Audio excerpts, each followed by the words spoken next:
everyone. Hey, wait a minute, my camera's like, there we go. Good morning, I hope everyone is doing well. It's Friday, happy Friday. Alright, so, today actually I'm going to talk about the difference between natural love and divine love.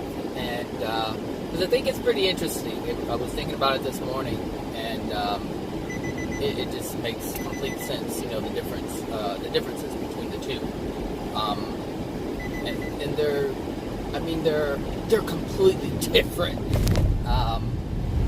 So a while back when I first heard about it, I understood that, okay, this is a path to natural love is, man's love to one another, and of course divine love is God's love, the way God understands love to be, and so it was just kind of, how I saw it was just two different paths that were completely okay. And as I think about it more, I understand that they're really not, and they're not even close, and there's reasons why. And we all understand them, like it's really simple to understand. But before I get into that, I want to talk about something that just happened yesterday. Well, it didn't happen yesterday, but it kind of happened yesterday. So, if you guys have been listening, or for those who have been listening for a while, you have heard me talk about, my experiences at work with certain people, and, just my law of attraction and things like that. So I told you about this guy who I work with, and how that person used to lock me out of the gate when we worked at a different location, and they would do it just so I would have to get out of my car and go through all the extra motions, right? And just do other things, like purposely not give me my check or give me my timesheet stuff to sign, and make me drive all the way to the main building in order to sign it. Like all these different things this person would do. And I just, anyway, and some other things were going on. So anyway, one of the things that that this person has always done, because of the type of position that he had, was he always had first dibs on all the offices that we've ever moved to. So we've moved, I don't know how many times, like maybe, let's see, I think 5 times since he's been there. I think he's been there like half the time I've been there. And I've been there for 15 years. So, this person has always had first dibs. And so this person always got the best office, whatever. So I usually got the office, I was like either small, or it was either, if it was small, the other person got the larger office. But if I got the larger office, it was usually the hottest office. So all these buildings that we go to, I usually get the hottest office, right? So, the building that we're in now, like, the air works, but because it's been so hot, and it's an old building, the air conditioning doesn't work that great. So my office usually gets extremely hot. Like, we're talking upwards of, like, in the 80s, 90s sometimes. So I have to have a fan in there, to pull it off. And I'm not going to get into OSHA and all that stuff, but, it's my experience, it's my law of attraction. So he has the coolest office, and the reason why he has the coolest office is because he was the first one to even check out the building before anyone else did. And so he was able to, recognize that, oh, this is the coolest office, I want this office. So he had that office. So not yesterday, but maybe last week, I was thinking to myself, gosh, I wish he would just leave so I could have his office. And so yesterday I found out that he's leaving. And so he didn't put in like a regular 2-week notice, like he's like, F you, bye, kind of thing, right? So I think today's his last day, which frees up his office for me. Now, that is a law of attraction. And there's other reasons why I wanted him gone, not just for myself, but this person is a storm starter, if you will. And so, I'm happy to see him go and do whatever he needs to do on his own. Now I don't have to be bothered with him anymore, or anyone else for that matter. So I thought that was really interesting that, like, 2 weeks ago, I just thought to myself, gosh, I wish he would just go so I can have his office because it's cooler. And sure enough, he's leaving. And now I have dibs on his office. So anyway, I thought that was pretty interesting. Just the way everything was working out. It wasn't a mean, I hate you, I wish you would leave. It was simply, gosh, I just wish you would not be there so I can have, you know, the cool office, because it's really, really hot in my office. And see, I didn't wish him to have, you know, be in a different office and, you know, burning up or anything like that. I didn't wish him any ill will, and I still don't. And that's why and how the law of attraction was able to respond to my request and also respond to his request, because he's been wanting to leave for a while, but he just didn't go anywhere. So that's why I was like, well, I wish, you know, he would find whatever he needs to find so he can go, so I can, you know, step in, and because I don't want to go anywhere. Like, I like where I work. So it's just certain, I should say I like what I do. It's just certain people that, you know, I really didn't care for. And it's not that I hate them. I just wish that they wouldn't do certain things. And so I understand that's my law of attraction. Now, a long time ago, I did, like, despise this guy, and I, like, hated his guts because he would do these stupid things, and he would piss me off every time he did it. But now I understand, and, like, he can't do anything, and he hasn't done anything since I've changed my views, since I've changed my feelings about him or towards him. And so I'm noticing that the law of attraction is changing, and so now the law of attraction is changing in a way where I'm not having to experience suffering or pain or discomfort from that person, and to the point where that person is leaving. And I've told you this before, like, all the people who have ever done anything to me they've moved, like, they've moved on, gone to different positions and within the agency and moved away from me, or they've moved completely out of the agency and I don't have to deal with them anymore. Like, that's the trend. Like, people are moving away from me. I'm not moving, but other people are moving away from me. And so all these people are angry people, and they're like, oh, I want to leave. They're just angry people. And so the law of attraction meets the needs for everyone. Now, I already know that his law of attraction is going to continue to be the same, because he's still the same degraded soul. He hasn't changed his soul condition. Therefore, his conditions aren't going to change. Now, they will change temporarily, but this is like, you know, these are the things that I mentioned before. You know, we can change things with our willpower, and sometimes we're not in complete control of it. Like, for instance, he's leaving for whatever reason, but he's also leaving because it's part of my interaction. So if I'm in a better soul state, or if I have a better soul condition, and my condition is more in love, the universe is going to respond to me first. It's going to grant me the things that I desire, because that's the law. The law says, if you live in love, you will be granted the things that you desire. Ask and you shall receive. But it is only if you have love within your soul. And so that means the universe will move everybody else around and allow you to have what you have, because you have the power to command the universe to bring that to you. It's just that simple. So, yes, did he get another job? Absolutely. Is it going to be any better? Maybe he'll feel like that for a while. But like I said, you can use your willpower to create whatever you want. But the law of attraction will continue to respond to your soul. So in the beginning, he's going to feel like, oh, wow, I'm out of that place, that God-forsaken place. And, you know, all those people, I hated being there, blah, blah, blah, blah, blah. And so that's the excitement that he's feeling. But because of that, because one would be blinded by that, they won't see all the other things that are about to hit the fan or in the new position. There's a lot of things that are going to happen. There's a lot of things that are going to happen. That's going to continue the same type of misery that he was experiencing while he was at the agency that he currently works for now. So anyway, I just wanted to point that out. I thought that was a good law of attraction, you know, story, you know, so you can actually see, you know, how this stuff happens. Because it's part of the path that I'm on. The path that I'm on is to become more loving and not hold resentment or judgment towards another. And you all know, or I'm sorry, you've all heard all the things, you know, not all the things, but a lot of the things that have gone on in terms of my unwanted law of attraction, you know, with these different people. And so you're also able to see the progression that I'm making, in addition to all the changes that are happening external of myself, based on the internal aspect of who I am. So anyway, that's that. I'm quite excited about it, just on so many levels. Not just because I'm getting a cooler office, and, you know, when the air blows hard in that office, I'm extremely excited. But I'm excited because it's showing me that my law of attraction is continually changing, it's continually improving, and that makes me more happy than anything else, because I see that all the things that I'm doing, all the, if you want to call it effort, but all the work that I'm doing, all the direction that I'm headed, the path that I'm on is actually yielding fruit. Like, it's yielding fruit, and I'm able to taste it and experience it, and it feels good because I'm not really having to do anything. I didn't have to ask for anything out loud. That's the amazing thing.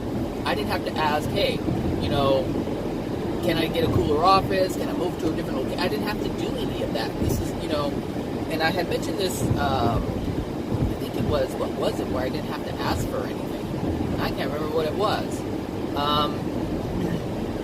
But I mentioned it in the video, so you guys probably remember better than I do. Yeah, anyway, so natural love and divine love. The natural path and divine path are really, really different. So what came to mind this morning was most people on the planet are living the natural love path. And the natural love path is not, it was the medical industry, and how, you know, doctors and nurses want to, you know, heal the other person, but actually taking measures like that is not a loving thing, and from the Creator's perspective. And if I say this to many people, you know, or, you know, to the majority of people out there, they would disagree with me, and they would think that I'm crazy and I'm heartless. But it's because they don't understand love. They understand man's definition of love, and that's the natural path. And whatever man comes up with in terms of love, it's not going to be love. It's going to be something else. It's man's definition of love. That's the natural love path. Our natural love for one another. So when someone helps one another because they're hurt, it's because that's what we call love. To run to their aid, to patch them up, to, you know, stop them from crying, from damaging themselves. Like, all of these things we rush to stop. We want to halt the suffering, we want to halt the pain, and that's what natural love is. Like, we want to make sure everyone is happy, or I should say, make sure everyone's not expressing any discomfort or pain. That's what natural love is. That's what man's definition of love is. However, it's not God's definition of love. Therefore, it's not love. So, when we're talking about love, we're talking about the person who coined the word love, or the meaning love. We're talking about the Creator. The Creator has established what love is, and anything outside of that is not love. And so we are able to call it the natural love path. We're actually able to call it love if we want to call it that, but if it's not that, it's not that. Love is a certain substance, and if we don't have it, then we don't have it. And we can't call something else what that is, because it's not what it is, it's something else. And we can call it whatever we want. We can call it whatever we want, but if it's not it, it's not it. You know, that's all that there is to it. So you can call a piece of fruit, you can call an apple, you can call it a mango, you can call it a wakawoo if you want, and it doesn't change the fact that it is what it is. And so God's definition of love, or what God deems to be love, is love. Point blank, period. So, and I was thinking about this because I was thinking about how the Creator operates and how celestial beings operate. And celestial beings are actually at one with God, and they understand the universal laws, and they understand, not all of them, but they understand a great deal of them in terms of what they know. So basically what they know, not what they don't know, but for celestial beings, what they know is in alignment with God's view, God's perspective. And so this is why they are celestial beings, and this is why they have the power that they have. So do they have the power to stop someone suffering? Absolutely. Do they have the power to heal someone? Absolutely. Do they have the power to manifest on the planet and change things? Absolutely. They have all these powers, the same powers that God has to do all of these things, but they refuse to do it. As God refuses to do it. Why? Because there's already a system in play. there's a system in play that says refrain from interfering with the lives of those who choose not to live in love. Because what happens is, every time, let's just take a parent as an example. A parent has a child, the child is hurt, and they're like, no, let's not involve a child. Let's just say there's a person, and they're hurt. And let's say they have cancer, and they go to the doctor, they're diagnosed, and the doctor's like, okay, you know what, it's not too aggressive, you know, we can cut it out, and the person's like, oh, whoo, wow, you saved me. All right, so, I went to the doctor, you know, he said, you know, he can cut it out, and it's not that bad, and I'm scheduled for surgery in 3 weeks. Boom, done. At that point, the person never realizes or even thinks about why she even had cancer, why it even manifested. And so she's not going to learn. And so she's going to continue to do things that are going to cause cancer to manifest again. And so because of man's natural love, because of man's definition of love, or what he feels or deems as loving, will step in and try to help the person so that they're no longer in discomfort. And so she's never going to learn. That soul, that particular soul, is never going to learn of the reasons why she manifested the cancer in the first place. The cancer is there to create emotions, to open up yourself to thinking, why is this happening to me? Because that's generally what people say to themselves, like, why me? Why is this happening to me? And it's these questions that yield the answers. But if this person is not even allowed to even ask themselves that question, because the doctor has cut it out and it's no longer there to prompt the questions, to prompt the asking of why me, why this, why now, all of these things, they're all removed. The probabilities for that is just gone. Ooh, this freeway is empty. Wow, I've never been able to get on this side this early. Woo! I might be able to, I don't know. I don't want to push it. Don't push your luck, Zachary. I was going to say, I might be able to take the vibe all the way around, but I don't know. It'll be my luck. I can't see my back because my camera's open.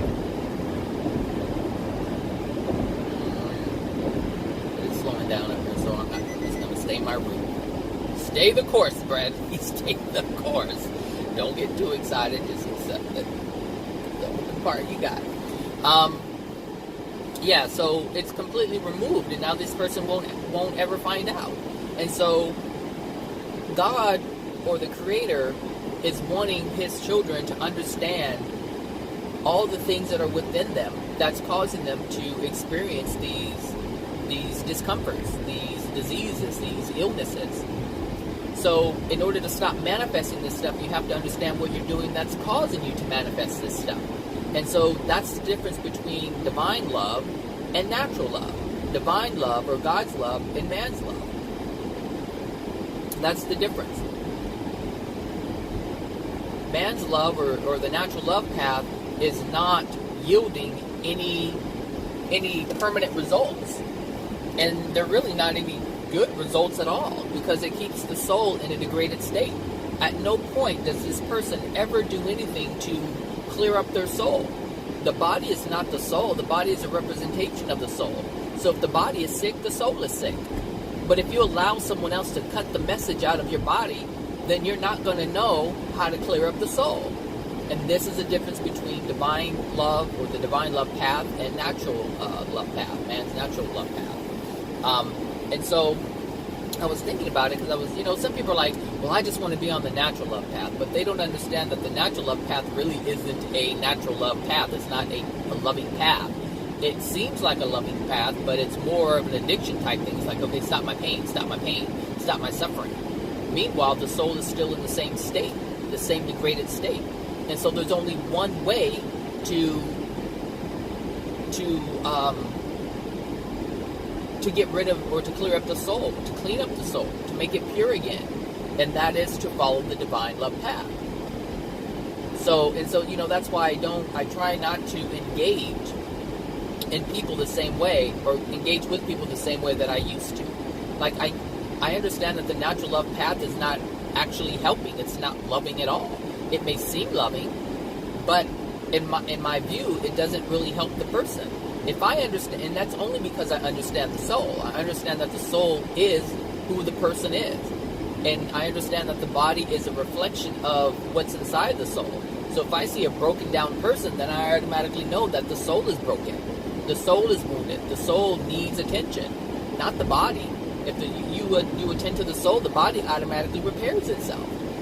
So how is it loving to help the physical body when the soul is all jacked up? How is that loving? It's not loving at all. At all. And I realized this as I was in the shower.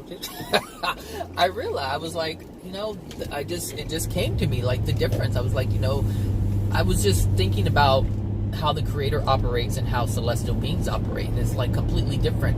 And so my thing was, well, if the Creator operates like this, and the Creator is 100% love and the definition of love, and the celestial beings are now acting or living in accordance with how the Creator or the celestial being is operating in alignment or in accordance to how the Creator is operating, then that lets me know that anything other than what they are doing is the wrong way, is not the loving way. If they are the definition of love, then that is the way to operate. Now the question is, why do they operate that way? That's the question that I asked myself. And then I had the answer, which was the reason why is because it doesn't allow anyone to help themselves if they don't understand how they're harming themselves. That's the difference. So for someone to be in a pristine condition, they need to know what they're doing that's harming themselves so that they stop doing what they're doing that's harming themselves. And that will improve their soul condition. And if that's the goal, which is to improve your soul condition, then you want to do any and everything that you can to improve your soul condition.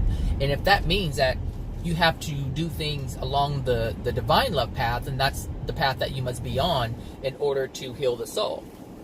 But if you don't, and you want to cover it up and continue to live how you want to live, then you would then follow the natural love path. And so I'm not for the natural love path, because I'm not for just covering it up. I'm not for just, masking it and pretending or even trying to tell myself that this is yield what I want to yield for myself. Now other people, they want to yield all kinds of things for themselves. And if it's not to heal their soul, then of course the natural love path is for them. But if, they want to improve their soul, then the divine love path is what they need to learn about. The true definition of love is what they need to learn about. How celestial beings operate is what they need to learn about. How the Creator operates is how they need to learn. So I had made a post on Instagram asking, why are we here? And the reason why we're here is to create, to learn how to create. Because in all of our existence that we have in front of us, we are going to be creating. What these spirits do in the spirit world that are in, the first and the second and the third and the fourth and the fifth, all the way up to the 36th and to the 37th, and if there ever is a 100th, it's all going to be creation. And so what we're doing here is we're learning how to create. We are in our infancy, and we are learning how to create. And so we are given the tools to create. How we choose to create, no different than when you give a child finger paint. Generally, finger paint is the first thing that a child gets to create. They don't yet know how to use a brush, so they use their hands and they put it in their little paint and they smear it all over the place and they make things, and they're learning how to create. This car's coming in hot behind me, coming in hot. Oh my gosh, so that's why we're here, to learn how to create. And so as a child dips their finger in finger paint and smears it, they see something appear, and they're looking at it, and they try it again and again, and they mix colors, and all they're doing is just looking at the colors appear, because really that's what's happening. They're looking at the transference of color. They're looking at, this is how you create. This is how, look, I did this. Look, it's on my finger, now it's on the paper. Like, that's the first thing that they really learn. And so then they start to create differently, you know. And so in school they give them the crayons, you know, and then, you know, they have the watercolors, you know, and then, you know, if that's really what they want to do and they want to create art, then they can do that. But it's just learning how to create. And so people want to create cars, and people want to create houses, and create all these different gadgets. Whatever you buy in the store has been created. And understand that everything that we do is a creation. It was not here before. It was not here. And so we look at something and we're like, oh wow, that's cool. Hey, I have an idea for this, which is something completely different but slightly similar. Maybe the certain mechanism is what's used to create something that's completely different that gave them that they used or saw that gave them the idea. It's all about creation. And so in the spirit world, as we increase in our love and we enter these new dimensions, we're able to create differently. Just as a child creates differently than an adult. We create however we want to create. And if an adult wants to continue to create as a child with paints, then they can do that. It's their choice. It's their free will choice. And that's the reason why we're here. And so I was like, well, if we really look at it, why are we here to create? Because that's what the Creator does. The Creator creates. What do you think before Adam and Eve, before any human being, before any animal was even here, God created all the elements. Gave us all the tools, all the elements that we needed to create all kinds of things. We can put elements together, we can separate them, we can do all kinds of things. And it's just creation. That's all it is. It's just creation. And so the Creator creates, and so we create. And so when we create, it's done in love. So the Creator creates in love, so we want to create in love. We want to share our gifts because the Creator shares His gifts. We want to share love because the Creator shares love. And so the reason why we create in this manner is because we are made in the image of the Creator.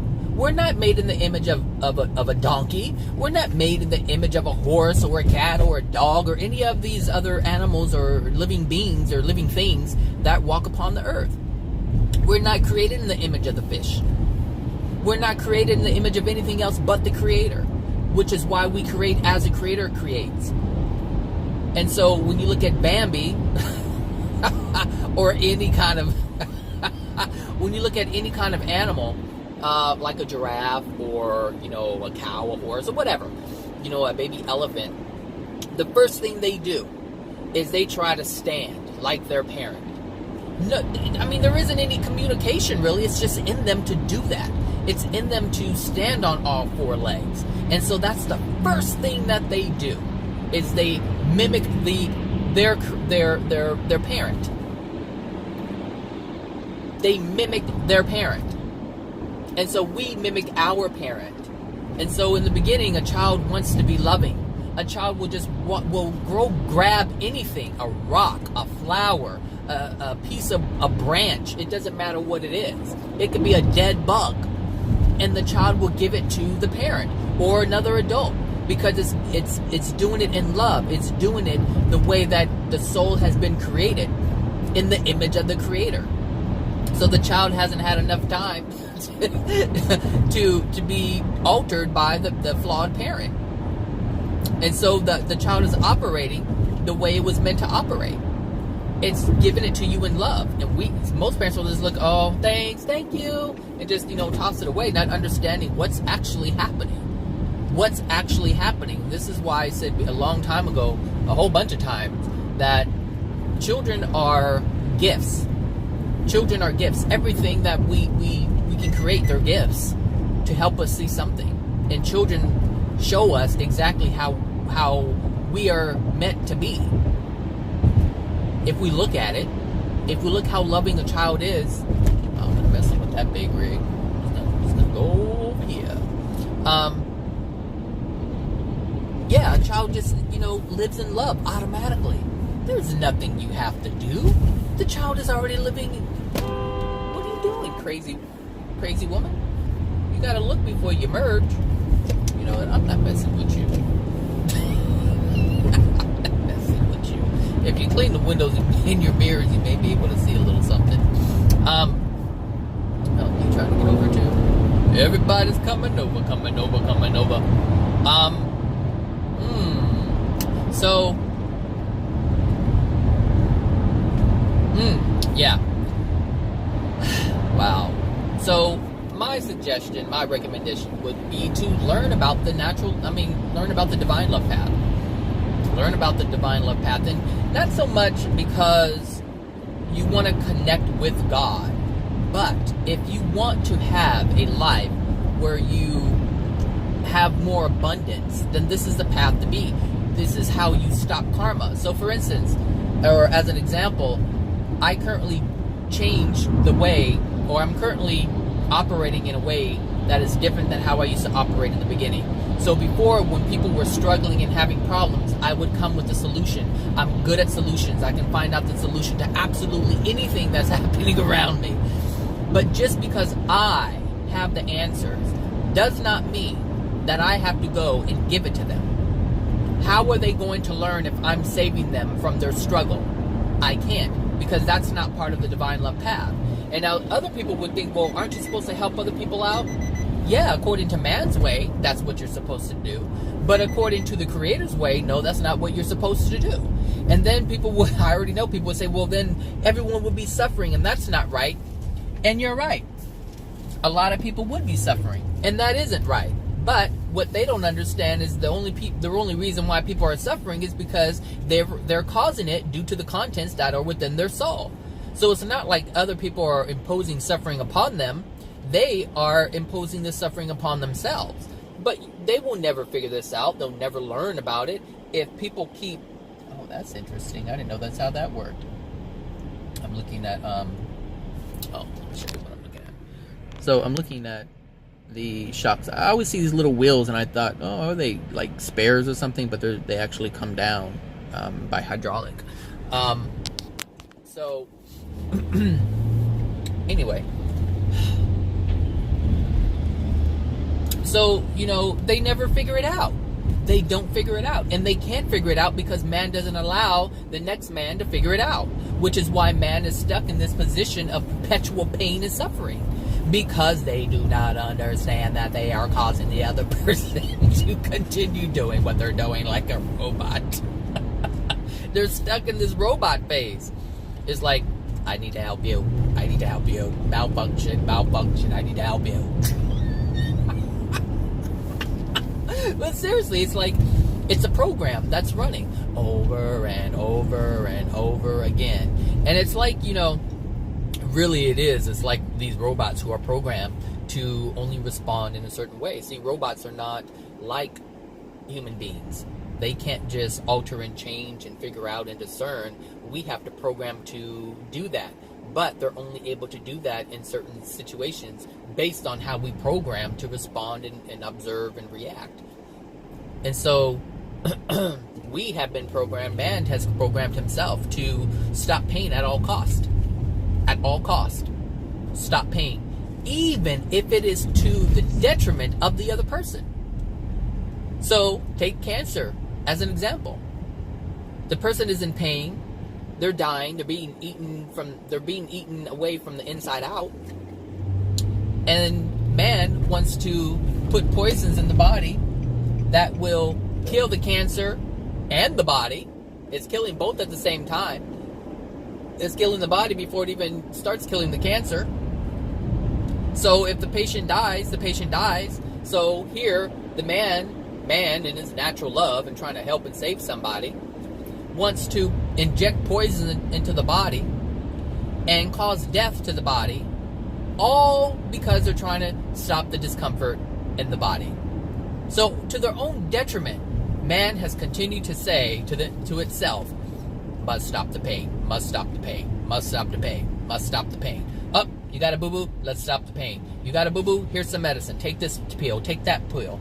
Everything. I mean, just everything is based on creating more pain.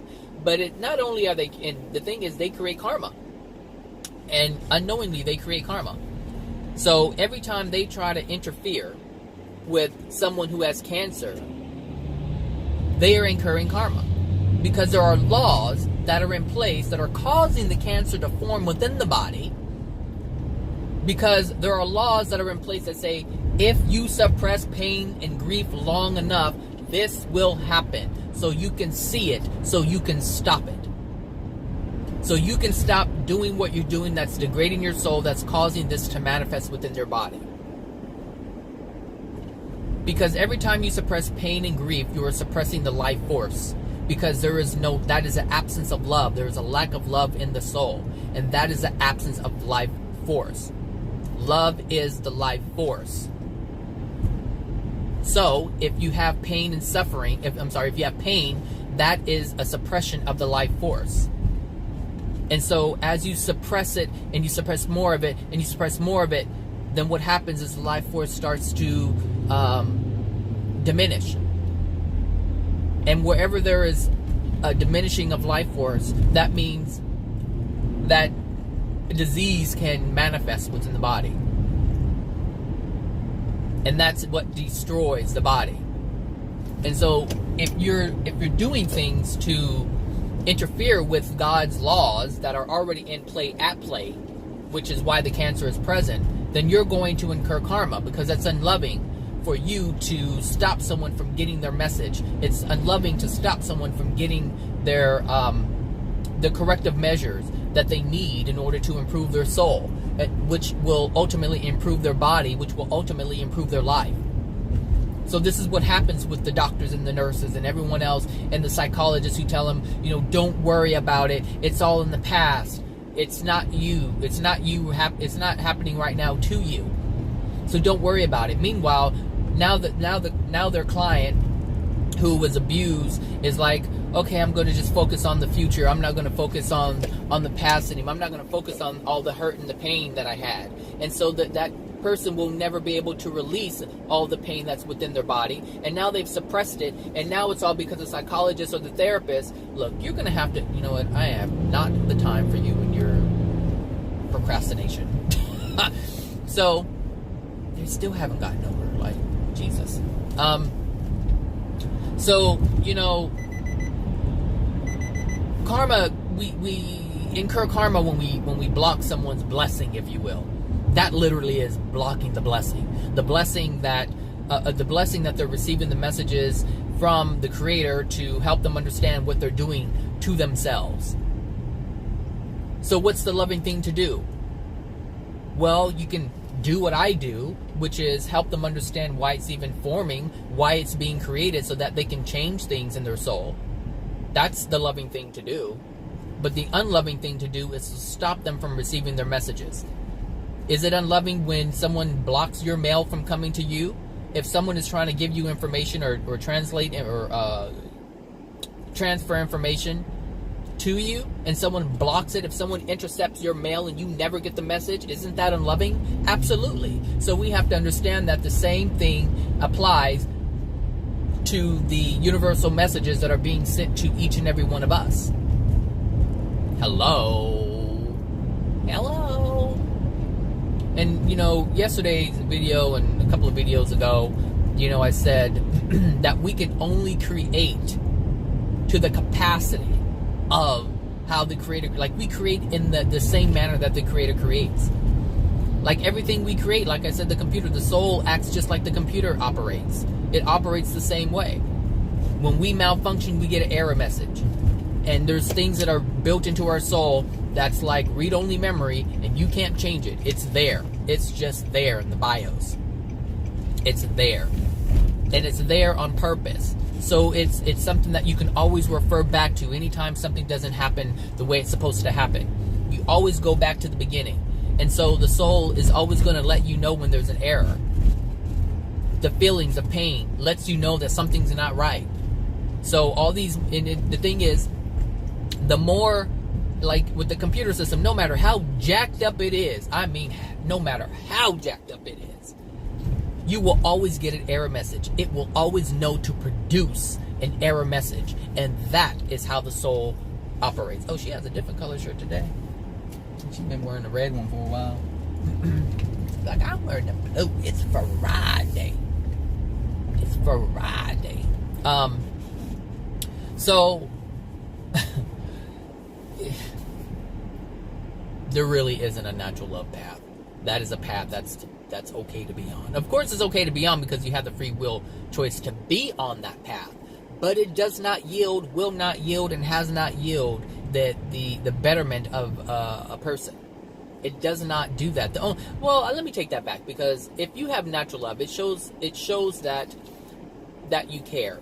It shows that someone else cares. That's what that shows. So it's not completely useless, but it doesn't yield the things that the divine love path can yield.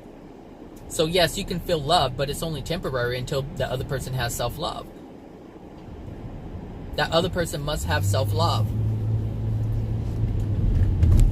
Otherwise, they'll require the other person to constantly give them love. They'll require other people to constantly, that's the whole thing about natural love, is, oh, you love me, I love you, you love me, I love you, or is it, I love you, you love me, we're a great big family with it.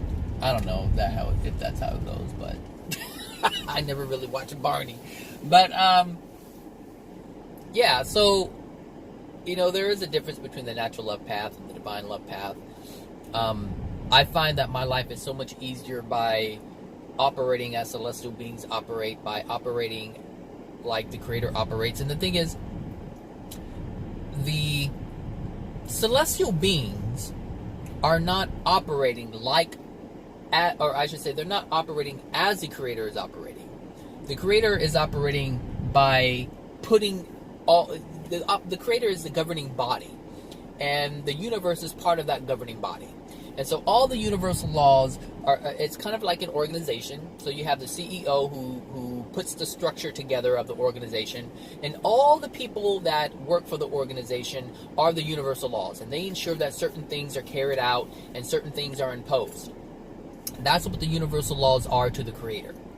And so it's like having an individual person that is responding to you and everything that you're doing. They know exactly what's supposed to be implemented and when and why. All of that is already known. That's how the universal laws respond.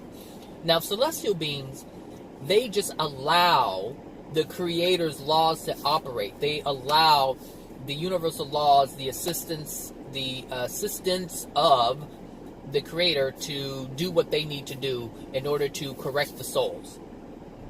So it's not like, it's different. So a celestial being is actually acknowledging and honoring the universal laws.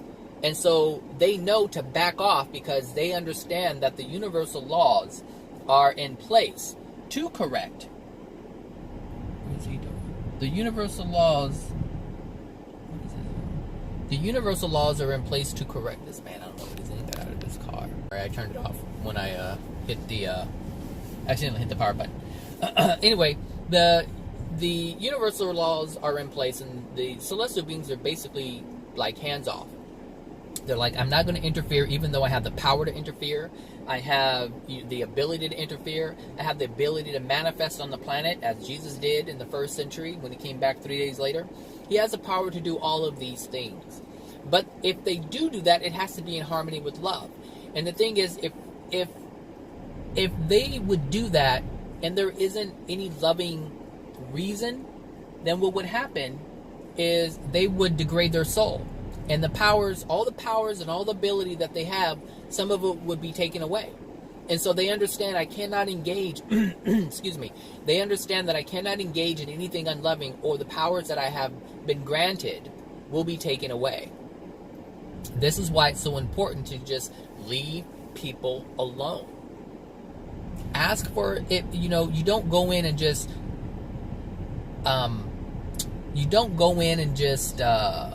help somebody. Well, let me just rephrase that. You don't go in and give somebody the solution if they haven't asked for it. If they haven't asked for it, you don't help them. And for people to even think about doing something, they're like, no, that's crazy. You don't just let someone suffer like that. And that's because they don't understand the divine love. They don't understand what true love is. They only understand how to stop their own discomfort. Because understand, when someone is suffering, they're in discomfort by watching someone else suffer. So what they're not understanding is they're bent out of shape because they don't want to see suffering. Nobody wants to see suffering. And because nobody wants to see suffering, nobody wants to acknowledge suffering. And since nobody wants to acknowledge suffering, they continue to suffering because they're not doing anything to stop the suffering at the root. They don't want to look at the cause of it. They never find out what the cause is because they're trying to stop the pain, which is trying to show you what the cause is. And that's unloving, and that's how we live in a perpetual state of pain and suffering. That's how it's done here. That's why it's being done here. Because no one is living in love, because no one understands what that is. If you've been listening to these videos, then yes, you've been hearing about it. And I don't know if you've been practicing it. I've been practicing it. There's so many things that people have, I see that can be corrected. I can correct it. I can step in at any time and give them an answer that would stop their suffering. But I have to understand and recognize that I have the answer to how to stop that suffering. So if that was happening to me, I would be able to have the solution to stop the suffering, to understand why it's happening. So I have an understanding about how and why people create their suffering, and I have the solution on how to stop it. Why? Because I understand it. Not just to stop the pain, but to look at the cause and understand what's going on. I have that ability. But if I use that ability in an unloving way, I hurt them, and I also hurt myself. And I understand that I'm trying to improve my soul condition, so that means I'm not going to do anything that's going to harm my soul condition, that's going to degrade it even further. This is why it's so important to understand what love truly is. And yes, it's so difficult. Trust me, I know it's so difficult in the beginning to live on this, to be on this path and make decisions, a loving decision, because it's so different. It is so different than how people know how to live. It's so different than how I knew how to live, how I was taught to live. But that has to be. Because if you look at it scientifically, logically, if humanity has been suffering for thousands of years and it's based on the way humanity has been operating, then the way to fix it is to change the way that we have been operating. So it would only make sense to change something that we're doing if what we've been doing has been causing our pain and suffering. And that's what I've been doing. So I've been staying out of people's lives. I see the answers to all their pain and suffering. I see all of it. And it's not even difficult. But it doesn't help them if they don't want to know about it. See, I can't fix them. They have to fix themselves. Which is why there's nothing I can do to help them. And so my attempt to try to help them or fix them is going to be met with some consequences. Because we can only heal ourselves. And if a person doesn't come to the realization on how to do that, then they won't be able to be healed. They can't cure themselves. It is only those who accept the truth on what really is who will be able to heal themselves. It's that, I'm going to say it, it's that simple. It is that simple. I'm not saying it's easy, but I'm saying it's simple. It is not easy in the beginning, but once you try it and you understand and you start seeing the ease of it, trust me, when you mind your business and you don't involve yourself in people's drama, your life is pretty stress-free. Aside from the own things that you're dealing with based on the contents of your soul. But if you stay out of other people's business, your life gets easier. And if you notice what you're doing by not involving yourself, it gets even more easier. And then it becomes more joyful. And then you enjoy living life because now you know how to stop the karma, how to prevent the karma, how to create things, how to manifest things without even trying, without even asking out of your mouth, but just having a desire for it. If that's how it works, then that's how it works. Look, a system works how a system works. That's it. And you're only going to get the results if you learn how the system works. If you learn how the system works. So, learn how divine love works. Learn how the system actually works. Because you have how it's meant to be, how it's designed to be, and then you have man's way. That's it. You have God's way, who created everything, who created the structure for everything, and then you have man's way, who wants to make up this and that, but in making it up in ignorance. That's why we suffer. That's why we create things that cause harm. Because it's created in ignorance. Oh, we can create. We can create whatever we want. We have created whatever we want. We've created weapons of mass destruction. We've created cars.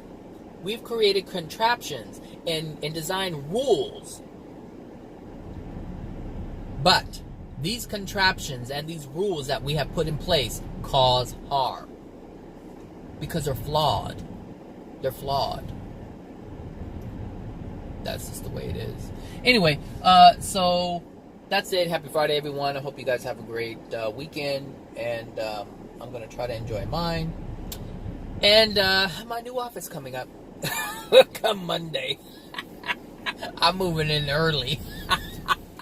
It's been so hot out here. All right, everyone. Take care. You guys are loved. And yeah, until next time. Bye now.